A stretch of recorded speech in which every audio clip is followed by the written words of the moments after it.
114 femmes sont mortes sous les coups de leur conjoint ou ex-conjoint depuis le début de l'année. À l'occasion de la Journée internationale de lutte contre les violences faites aux femmes du 25 novembre, Europe 1 vous donne la parole. Les femmes ont peur en fait de parler parce qu'il y a une certaine forme d'omerta sur ce sujet-là.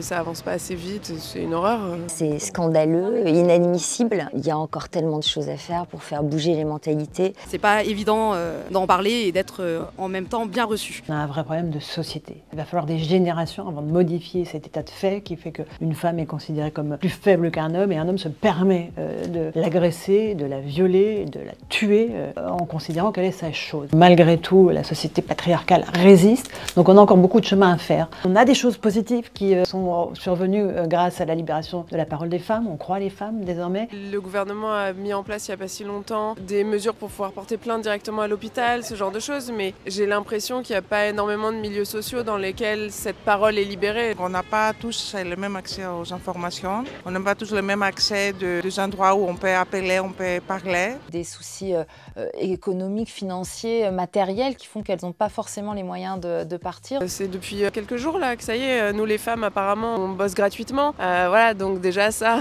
ce sera un moyen peut-être de régler le problème financier, de libérer la parole des femmes parce qu'elles se sentiraient égales à l'homme aussi. Je suis convaincu que la mère de la bataille, c'est le salaire. Il se trouve que les femmes aujourd'hui sont toujours moins payées que les hommes, ce qui à mon avis est une très grande violence. Pourquoi c'est pas dans la loi? Ça représente un coût. Si derrière, après la plainte, on va en justice. Quand ils encarcèrent quelqu'un qui a frappé quelqu'un, au bout de quelques temps il sort. Donc à un moment donné, je crois qu'il faudra un peu plus de vigilance. La législation est assez laxiste sur le sujet. L'un des points positifs des réseaux sociaux aujourd'hui, c'est que c'est vrai qu'il y a de plus en plus de victimes qui peuvent témoigner. Je vois des femmes qui commencent à dire « Ah, j'en peux plus, voilà ma situation, mais je publie en anonyme, mais j'ai peur, c'est bien, mais ça suffit pas. » Il faut travailler plus sur ces sujets, plutôt à l'école, plutôt au lycée, au collège. Forcément, l'éducation est au cœur de ça. On doit leur inculquer dès le plus jeune âge le respect des autres, le respect des femmes évidemment. Montrer qu'une violence, ça peut être un simple geste verbal, pas forcément physique, et qu'ils sont plus récurrents qu'on pense. Ça aiderait à se reconnaître en tant que victime et à pouvoir parler plus facilement à d'autres personnes de son entourage, des autorités compétentes pour pouvoir être aidées. Il faut à la fois les inciter à parler, mais leur donner les moyens aussi de prendre en main leur vie. Il faut peut-être aussi voir les forces de l'ordre comme un moyen de parler plus qu'un ennemi. Montrer plus de femmes policières qui auraient plus d'empathie.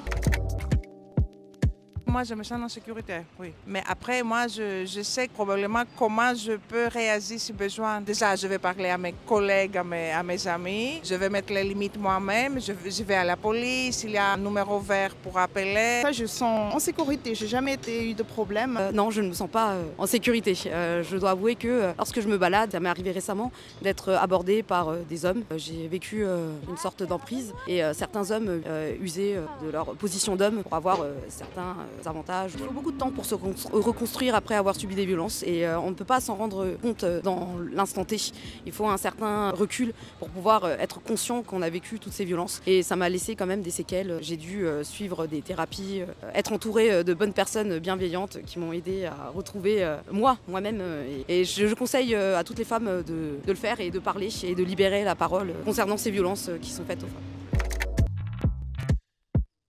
Arrêter les blagues grivoises entre mecs qui banalisent ces violences-là. S'éduquer et peut-être de faire des stages ou des journées de sensibilisation comme le 25 novembre et de prendre conscience aussi que leurs actes ont des conséquences. Ils ont le devoir de respecter la loi et de respecter la personne qui vit avec eux. Avoir des limites et respecter les femmes, respecter leur choix. Il y a aussi un devoir, je pense, d'intervention quand vous êtes témoin de ça. Moi, j'ai 4 filles. Je les ai sensibilisées à ça par des phrases toutes simples. Aucune plaisanterie n'est innocente, par exemple. Il faut que ça éveille en toi quelque chose. Je sais les comportements, j'ai vu faire et j'avais pas envie qu'une de mes filles se retrouve dans ce type de relation toxique. Et certains hommes ne se conduisent plus ou pas comme ils se conduisaient il y a 50 ans en toute impunité parce qu'ils savent que les femmes vont parler, tant mieux.